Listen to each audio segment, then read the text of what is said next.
Kaya diba, as I've said, sa kanang nagadula ng run, swim, run, ka-familiar mo ka ng tunaman?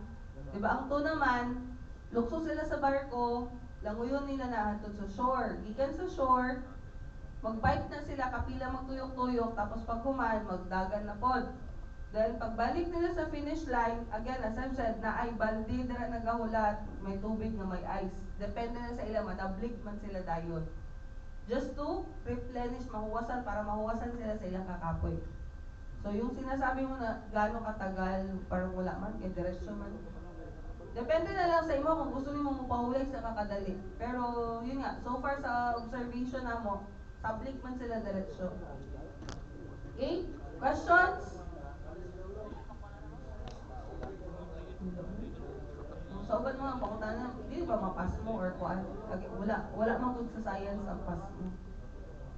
Pero yun lang, kung naamoy inyo ang belief, then wala may problema. Depende na lang sa inyo ha. Nasa tao na yan siya kung ano nila. Yes po. Okay, so kung wala question, we will proceed with lifting and moving later, but the time is already 10:50. Giganahan akong storya, so nawala na ako sa oras. So, we'll have a break and then resume tayo with few discussions sa theories and then bandaging and then lunch break tayo ulit. So, break muna tayo, 15 minutes.